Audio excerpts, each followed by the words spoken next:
এক মুরব্বীকে বলছিলাম, চাচা বলেন তো সুবহানা রাব্বিয়াল আ'লা এইটা সিজদার তাসবিহের অর্থ কি? কয় বাবা সিজদার তাসবিহ যে এটাই তো প্রথম জানলাম। এটা কেমন কথা, আপনি নামাজ পড়েন না? বলছে নামাজ পড়ি, কিন্তু সিজদার তাসবিহ এটা হতে যাবে কেন? বললাম কি তাসবিহ তাহলে সিজদার? বলে কেন আমি যেটা পড়ি সুবহানাল্লাহ সুবহানাল্লাহ সুবহানাল্লাহ। উনি জানেই না সুবহানা রাব্বিয়াল আ'লা এইটা সিজদার তাসবিহ, উনি জানে সুবহানাল্লাহ সুবহানাল্লাহ সুবহানাল্লাহ। এই জন্যই তো বলি এত টপাটপ সিজদা মারে কেমনে। একটা লোক সিজদায় গেছে সুবহান রাব্বিয়াল আ'লা সুবহান রাব্বিয়াল আ'লা সুবহান রাব্বিয়াল আ'লা, যদি ঠিক মতো বলে তো লাগবে কমসে কম 5 সেকেন্ড, ঠিক কিনা? কিন্তু ওই লোক দেখি 2 সেকেন্ডে ফ্রাশ করে মারি দেয়। কেমনে? পরে দেখলাম মারার সিস্টেম হচ্ছে 2 সেকেন্ডও লাগে না। এটা ব্যাপার হলো। এই যে নামাজ আমরা পড়ছি ভাই, এই নামাজ ঠিক করার দরকার আছে না ভাই? নামাজে দোয়া তাসবিহ গুলা ঠিকঠাক মতো পড়ার দরকার আছে না ভাই? নামাজের দোয়া তাসবিহ ঠিক মতো পড়লে ওয়াজিব অটোমেটিক আদায় হয়। সুবহানাল্লাহ। রুকু করা, রুকু থেকে দাঁড়ানো সোজা হয়ে ওয়াজিব, শুনছেন না? কিন্তু পালন করে না কেন? কারণ রুকু থেকে উঠার পরে যে দোয়া ওইটা ঠিক মতো বলে না।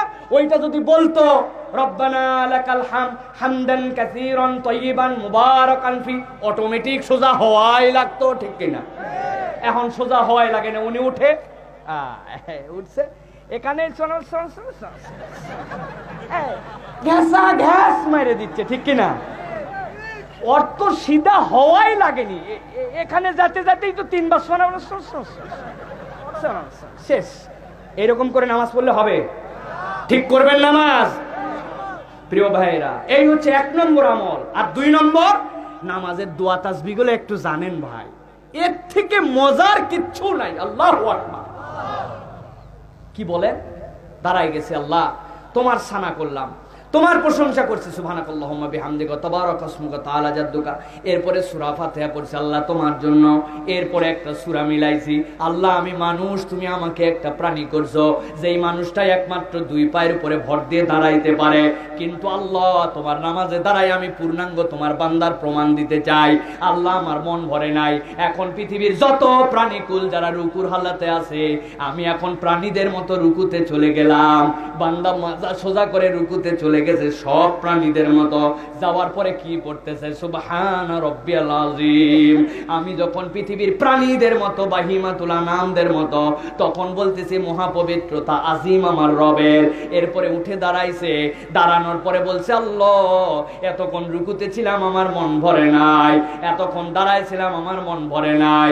বান্দা আল্লাহর কাছে যখন উপস্থাপন করে, বান্দা উঠে দাঁড়ায় যখন একটা কথা বলতে বলতে সামি আল্লাহ লিমান হামিদা, এই কথাটা বান্দার নয়, এটা আল্লাহর কথা।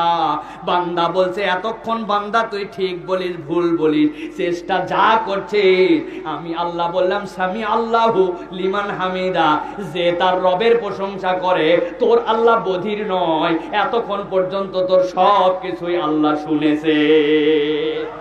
আমার আল্লাহর উত্তর শুনে বান্দা খুশি হয়ে গেছে। রব্বানা লাকাল হামদান কাসীরান তাইয়িবান মুবারাকান ফি। আবার বান্দা সোজা হয়েছে, আল্লাহ আমার মন ভরে নাই। তোমার দেখানো পদ্ধতিতে পৃথিবীর যত সরীসৃপ যারা মুখের ভরে পেটের ভরে দুনিয়ার বুকে চলে, আমি এখন তাদের হালতে চলে গেলাম। মানুষ ছিল প্রথমে, এরপরে আসলো বাহিমাতুল আনাম, এখন চলে গেল সরীসৃপ, ওই সাপ, ওই টিকটিকি, ওই যেইগুলা বুক দিয়ে চলে মুখ দিয়ে চলে, তাদের মতো আমার আর অস্তিত্ব নাই। আমি সিজদায় চলে গেলাম।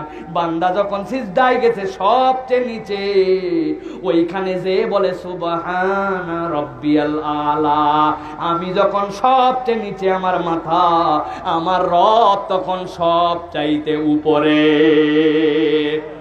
এইভাবে যদি বুঝে বুঝে নামাজগুলো আল্লাহর কাছে পড়ি, আল্লাহর কাছে যে দেখতে পাবো যে আমাদের অ্যাকাউন্টে কিছু জড়ো হয়েছে। পারবো তো ইনশাআল্লাহ? পারবো ইনশাআল্লাহ।